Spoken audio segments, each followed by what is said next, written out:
तर नमस्कार बहिणींनो, माझ्या व्हिडिओमध्ये तुम्हा सगळ्यांचं पुन्हा एकदा स्वागत. तर आज जो व्हिडिओ मी घेऊन आलेला ना तो बहिणींसाठी आणि भावांसाठी दोघांसाठी बरं का. कारण की हा त्रास आहे ना बहिणींना पण उद्भवलेला असतो आणि भावांना पण उद्भवलेला असतो. तर हा त्रास काय येतो तुम्हाला ऐकायचा असतं. तर हा त्रास आहे ना आपल्या पायाच्या टाचा उडलेल्या असतात, त्याला भेगा पडलेल्या असतात. तर पहिलं बघा, आता कुणाला आहे ना फक्त महिलाच आपल्या घरातले काम करत असतात, धुणं भांडी करत असतात, म्हणून पाण्यात सतत पाय असल्यामुळं पायाच्या टाचा उलट्यात किंवा त्याला भेगा पडतात असं म्हणणं असतं बरेच जणांचं. आणि तसं होतं पण बरं का, कारण की सतत पाय पाण्यात असले ना आपण धुणं भांडी घरातले कामं करत असतो आणि काय काय जणांना अशी सवय असते की दिवसभर जर नळाला पाणी असले तर दिवसभर कामं करत बसतात आणि मग त्यामुळे आपल्या पायाच्या टाचा उलट्यात, त्याला भेगा पडतात बरं का. मला सुद्धा तशीच सवय, मी सुद्धा दिवसभर पाणी म्हणलं तरी मी दिवसभर पाण्यात काम करू शकते, दुसरं स्वयंपाकाचं म्हणलं तरी नाही. पण धुणं भांडे म्हणलं ना पाण्यात कितीही उशीर मी काम करायला तयार असते, कारण की उन्हाळ्याचे दिवस असते त्यामुळे पाण्यात जास्त जास्त काम करायला आपल्याला पण बरं वाटतं. म्हणून आपण सतत पाण्यातच असतो, काय ना काय काम करत असतो आणि त्याला आपल्या पायाला भेगा पडतात, आपल्या पायाच्या टाचा उलट्यात. तर तुम्ही म्हणता हे फक्त काय उन्हाळ्यातच होता का? नाही, हे 12 महिने ही तकलीफ आहे बरं का. बहिणींना पण आणि भावांना पण 12 महिने, कोणताही सीझन असू द्या, कोणताही ऋतू असू द्या, त्या ऋतूमध्ये आपल्या टाचा उरलेल्या असतात म्हणजे असतातच. आणि हे कोणत्या भावांची बी टाचा उरलेल्या असतात आणि बहिणींच्या बी उरलेल्या असतात. तर ह्याचा त्रास तर इतका असतो ना भयंकर, आपल्या टाचा दुखत असतात. आणि बरेच बहिणींचे असं असतं ना की टाचातनं रक्त येतं, अक्षरशः इतके टाचा उरलेले असतात, टाचा उलट्यात आणि त्यातनं रक्त येतं. मग त्यांना चालणं सुद्धा मुश्किल होतं, थोडं चाललं तरी टाचा दुखतात. आणि चालण्याची त्याला अशी रग लागली ना टाचांना, त्या लगेच त्या भेगातनं रक्त बाहेर पडतं, इतके टाचा भयंकर उडलेले असते. आणि ज्या टायमिंगला हातरुणात झोपायचं म्हणलं ना तरी त्या हातरुणात सुद्धा त्रास देत असतात आपल्या टाचा. कारण ब्लँकेट किंवा आपण जे दिवाणवर हातरलेलं असतं ब्लँकेट चादरा असं असतात ना, त्या सुद्धा आपल्या भेगा, टाचाच्या भेगा आहेत ना त्या उरल्या असल्यामुळं त्याला सुद्धा गुंतून बसतात. आपल्याला जर एका रात्रीत जर आपल्याला फरक चांगल्यापैकी बघायचा आहे, हा चांगल्यापैकी एकदम फरक बघायचा ना आपल्याला, तर एका रात्रीत आपल्याला फरक पडणार आहे. त्यासाठी हा आपल्याला घरगुती उपाय करायचा. ह्याच्या आधी तुम्ही बघितलाय नाही बघितला हा उपाय मला माहित नाही बरं का, पण हा उपाय एकदम 100% भरपूर फायद्याचा व्हिडिओ आहे बरं का. एकदम तुम्हाला इतका भारी त्याचा फायदा होणार आहे ना, तुम्ही म्हणता खरंच ताई तुम्ही सांगितलं आणि 100% आम्हाला फरक पडलेला आहे. काय होतंय माहिती का, ह्या टाचा आहेत ना इतका त्रास देत असतात आपल्याला आणि त्यासाठी आपल्याला घरगुती उपाय केला ना तर लगेच फरक पडतो. कारण की आता तुम्ही बघत असता मेडिकलमध्ये भारी भारी प्रोडक्ट निघालेले आहेत, काय पण त्याच्या क्रीम भारी बिहारी भेटतात, पण त्याच्यावर मन असा फायदा आपल्याला होत नाही. त्यामुळे काय करायचं, जास्त पैसे घालवायची गरज नाही आपल्याला काहीच. आणि जो घरगुती उपाय आहे ना तोच आपल्याला करायचा आहे आणि एकदम सोपी पद्धत आहे. तुम्ही म्हणता खरंच किती सोपी पद्धत ही, एकदम सोपी पद्धत आहे. वस्तू फक्त घरातल्या 1-2 आपल्याला वस्तू लागणार आहेत, बाहेरनं काही आणायची गरज नाही आपल्याला. तर आपण सगळ्यात पहिल्यांदा करूया आपल्या व्हिडिओला सुरुवात आणि व्हिडिओ शेवटपर्यंत बघा, कुठेही स्क्रिप्ट करू नका, म्हणजे तुम्हाला कळन की जी वस्तू आपण बनवणार त्यात साहित्य मी काय काय टाकलंय आणि हे कसं लावायचं सगळं मी तुम्हाला सांगणार आहे. त्यामुळे व्हिडिओ कंटिन्यू बघा. तर चला करूया आपण आपल्या व्हिडिओला सुरुवात. तर सगळ्यात पहिल्यांदा आपल्याला हे घरात अशी बारकी खिसणी असते ती घ्यायची आहे. मोठी खिसणी असली तरी चालते आणि बारकी खिसणी असली तरी चालते, कारण की आपल्याला ही वस्तू आहे ना ती खिसून घ्यायची. तर आता ही वस्तू काय आहे तुम्हाला कळालंच असेल, ही मेणबत्ती आहे जी दुकानात बाजारात कुठेही मार्केटमध्ये उपलब्ध असते आणि घरात आपल्या शिल्लक आणून ठेवलेल्या असतात. ज्या टाइमला लाईट जाते त्या टाइमला आपल्याला मेणबत्त्या घरात लागतातच, त्यामुळे मेणबत्त्या सुद्धा आपल्या घरात उपलब्ध असतात. तर हे मेणबत्ती आहे ना आपल्याला खिसून घ्यायचे आणि खिसून घेतल्याच्या नंतर ह्याचा उपयोग आपल्याला कसा करायचा ते पण आपल्याला बघायचे. तर हे अशा प्रकारे खिसून घ्यायची आपल्याला. मोठी जरी खिसणी असेल तुमच्याकडे तरी चालते, त्याने खिसलं तरी चालतंय, पण आता बारकी खिसणी आहे माझ्याकडे त्यामुळे मी ह्यानेच खिसते. तर तुम्ही बघू शकता खिसल्याच्या नंतर ह्याची पावडर किती भारी दिसते, एकदम सुरेख पावडर पडली आहे ह्या मेणबत्तीची. तर इथं मी 2 मेणबत्त्या घेतल्यात बरं का. या 2 मेणबत्त्याचा आपल्याला लेप तयार करायचा आहे. तर आता आपली मेणबत्ती खिसून व्हायला लागली बरं का, थोडीशीच राहिली. आणि हा लेप जो आपण तयार करून ठेवणार आहे ना तो किती दिवस राहतो बरं का, किती दिवस म्हणजे जोपर्यंत लेप आहे ना संपत नाही तोपर्यंत चांगलाच राहतो. म्हणजे हा लेप खराबच होत नाही, किती दिवस घरात राहून द्या हा लेप काय खराब होत नाही. तर आता हे जी दोरी निघली ती बाजूला आपल्याला काढून टाकायची. आता हे जे राहिलेत ना तुकडे ते पण आपण बारीक करून घेणार बरं का. पहिल्यांदा ही मोठी मेणबत्ती ती आपल्याला बारीक करून घेऊया आपण. तर हे अशा प्रकारे जरा बारीक करून घेऊया. तर ह्या जी खिसल्याच्या नंतर आहे ना ह्याचा खिस म्हणजे पावडर एवढी अशी निघलेली इथं बघू शकताय तुम्ही. तर आपल्याला हे सगळीच मेणबत्ती खिसून घेऊया. तर चला आता ही मेणबत्ती आपण खिसून घेऊया. तर इथं आपली सगळी मेणबत्ती खिसून झालेली आहे. आणि मेणबत्ती खिसूनच घ्यायची कारण की जे आपल्याला सामान त्यात टाकायचं आहे ना ते मेणबत्ती खिसून घेतल्याच्या नंतर टाकायला येईल. त्यामुळे आपल्याला मेणबत्ती खिसूनच घ्यावं लागणार आहे इथं. तर ही एवढी अशी पावडर ह्याची निघालेली आहे. तर आता आपल्याला काय करायचंय कोडपड घ्यायची आहे. कोडपड आता कुठं पण आपल्या घराच्या आसपास असतेच त्यामुळं काय कोडपड सुद्धा बाहेर आणायची गरज नाही आपल्याला. आणि घरी जरी आपली नसली तर शेजारी पाजारी कुठंही आपल्याला कोडपड भेटतेच. त्यामुळे इथे एक कोडपडचा तुकडा घेतलाय मी. तर ह्याला असं कट करून घेऊया. हे वरचं सालपट काढूया जरा म्हणजे त्यातला गाभा आपल्याला काढता येईल.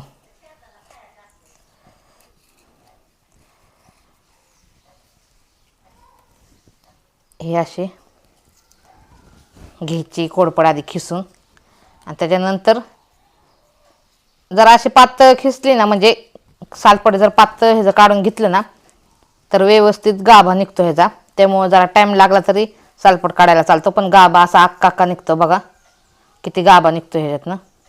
तर हा गाभा पण आपल्याला ह्याच्यात मिक्स करायचा आहे.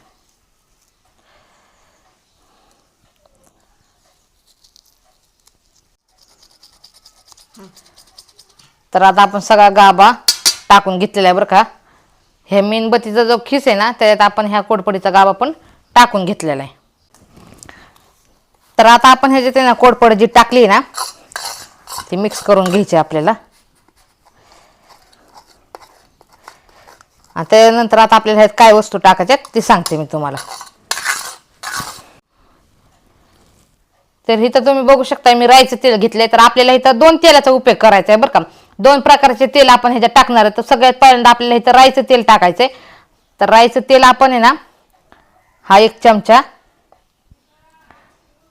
आणि थोडंसं कमी असं 1.5 चमचा राईचं तेल फक्त आपल्याला 1.5 चमचा टाकायचं आहे बरं का ह्याच्यात. आणि दुसरा एक तेलाचा आपण उपयोग करणार आहे. ते बी तेल कोणचं आहे सांगते तुम्हाला.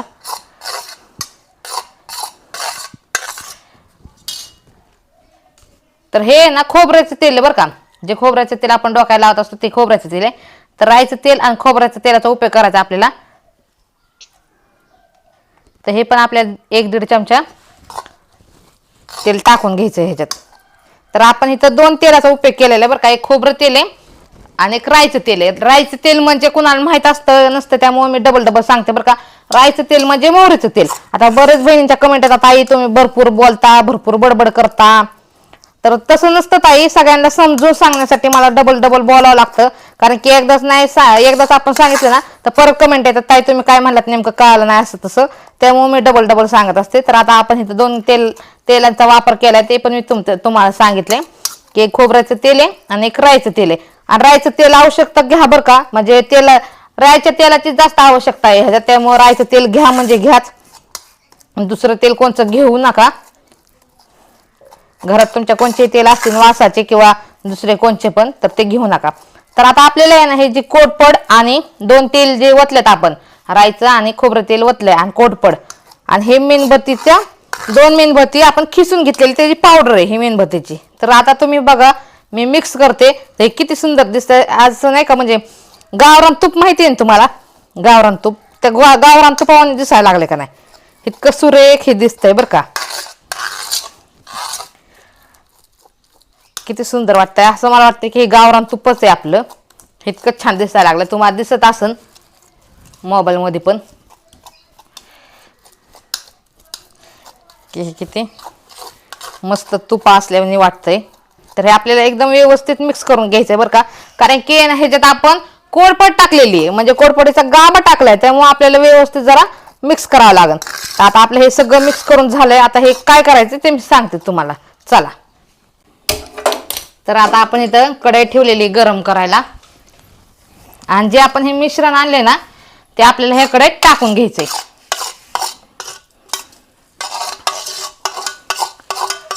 असं लोणी तूप नसतं का तसंच दिसतंय का नाही सगळं सगळं सेम लेप बघा तुम्ही जे आपण मिश्रण केलंय ना तयार एकदम असं लोणी तूप असतं ना सेम तसंच दिसायला लागलंय. तर ह्याला आहे ना आपल्याला गरम करून घ्यायचंय. तर गॅस आपल्याला जरा बारीकच ठेवावा लागणार आहे आपल्याला कारण की जो हा मी लेप तयार केला ना हा आपल्याला करपू द्यायचा नाही. त्यामुळे आपल्याला हा पगूस तर आहे ना व्यवस्थित बारीकच गॅस ठेवायचा आहे. ह्याला चांगलं पगवू द्यायचं आपल्याला. आणि तुम्ही हा उपाय केल्याच्या नंतर आहे ना तुम्हाला बघा किती छान फरक पडेल. तुम्ही मला कमेंट करून पण सांगत जावा मग तुम्हाला फरक पडल्याच्या नंतर. आता हे गरम होऊस तर आहे ना आपल्याला व्यवस्थित चमच्याने हलवून घ्यायचंय. आता हे झालंय गरम. आता आपण गॅस बंद करून घेऊया. आणि तुम्हाला माहिती आहे का की हे गरम करण्यासाठी मिश्रण आहे ना लय टाइम लागत नाही. असं लेतले आपल्याला ना 2-3 सेकंड लागतात. किती फक्त 2-3 सेकंड लागतात. जास्त असं टाइम घेत नाही गरम व्हायला कारण की आपण मेणबत्ती टाकलेली आहे त्याच्यात मग ती लगेच पगळती मेणबत्ती. त्यामुळे जास्त असा वेळ लागत नाही. 2-3 सेकंड म्हणजे काहीच नाही. आणि कढई जर लगेच गरम झाली ना पहिले आपण कढई गरम करायला ठेवली हे मिश्रण जर टाकलं ना तर लगेचच हे पगळतं. पण काय करायचं माहिती का असं कढई पहिल्यांदा गरम करून घ्यायची नाही. गरम करायला ठेवायची ठेवले लगेच हे मिश्रण त्यात टाकून द्यायचं. तर आता आपल्याला ना हे गार होऊन द्यायचंय आणि मग ह्याचा उपयोग आपल्याला करायचा आहे. तर होऊन दे हे गार थोड्या वेळ तोपर्यंत बघूया आपण वाट. आता तुम्ही बघू शकताय बरं का बऱ्यापैकी गार झाले एकदम कोमटच झालंय. तर आता हे गार झालेलं मिश्रण आहे ना म्हणजे एकदम थोडंसं नॉर्मल राहिलं एकदम गार व्हायला. सगळंच गार झालेलं आता हे कोमट म्हणता येईल आपल्याला. हे मिश्रण आहे ना आपल्याला एका वाटीत काढून घ्यायचंय.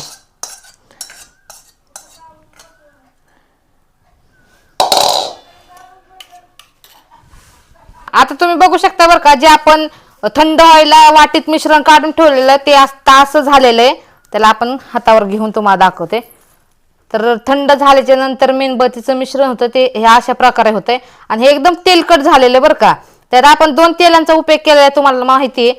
तर हे एकदम असं तेलकट दिसतंय. तुम्हाला दिसत असेल माझ्या हाताला पण तेल लागले. हे असं लावलं का हाताला तेल लागतंय बघा. तर आपल्याला काय करायचं माहिती का हे अशा प्रकारे टाचांना हे फक्त घासायचे. हे अशा प्रकारे घासायचं हे आणि नुसतं घासून हे करायचं नाही त्याचा लेप पण आपल्या टाचांना लागला पाहिजे असं बघायचं. आणि जर तुम्हाला काय करायचं माहिती का ज्या टायमिंगला हे लेप लावायचं आहे त्या टायमिंगला हे असं करायचं आणि आपल्या हाताला सुद्धा उष्णता भरपूर अशी असते त्यामुळे आपल्या हातावर सुद्धा हे मिश्रण लगेच पगळतं. आणि मग त्यामुळे पगळल्यामुळे काय करायचं आपण हे अशा प्रकारे आपल्या टाचांना लावायचं हे असं. पण ह्याला गरम करून लावायचं नाही बरं का. हे डायरेक्ट असं मेन असल्यामुळेच लावायचं. हे असे जिथं भेगा आहेत ना आपल्या टाचांना तिथं हे असं मिश्रण भरायचं. तर हे असं तोडायचं मिश्रण आणि जिथं जिथं आपल्या टाचांना भेगा आहेत ना त्या भेगांमध्ये हे असं मिश्रण आपल्याला भरून घ्यायचंय. आता तुम्ही बघू शकताय तुम्हाला एका रात्रीतच किती मस्त एकदम असा फरक दिसणार आहे बरं का. तुम्ही दुसऱ्या दिवशी सकाळी उठल्याच्या नंतर तुम्हाला वाटलं पाहिजे की खरंच आपण टाचांना लावले आपल्याला किती भारी फरक पडलाय. तर आपण टाचा लावल्याच्या नंतर टाचाला हे असं चिटकून बसतं बरं का. आणि तुम्हाला काय करायचं माहिती का हे हातरून आणायला लागवावं म्हणून आहे ना आपल्याला तिथं पेपर बांधायचा. म्हणजे आपली टाच आहे ना आपल्या टाचाला पेपर बांधायचा आणि त्याच्यावर कॅरीबॅग बांधायची जेणेकरून हे मिश्रण आपल्या हातरून लागणार नाही आणि टाचाला तसंच राहणार कारण की हे टाचाला राहणं गरजेचं आहे. हे जर टाचाला राहिलं तरच आपल्याला फरक चांगल्यापैकी जाणवणार आहे. तर तुम्हाला सांगितल्या प्रकारे ह्याचा वापर करा तुम्हाला एकदम 100% फरक पडणार आहे बरं का. आणि त्यासाठी आपल्याला तुम्हाला सांगितलं मी कसं लावायचं हे त्याच प्रकारे जसं मी सांगितलं तसेच त्या प्रकारे लावा. आणि हे जी अशी मस्तपैकी वडी तयार होती बरं का मेन ह्याच्यात म्हणजे मेणबत्तीला आपण पगळली त्यामुळे मस्तपैकी हे जी वडी अशी तयार झालेली. तर ही वडी आपल्याला अशीच वाटीत ठेवून द्यायची आणि ही वडी अजिबात खराब होत नाही. किती दिवस राहू द्या महिना राहू द्या 2 महिने राहू द्या 6 महिने राहू द्या ही खराब होत नाही.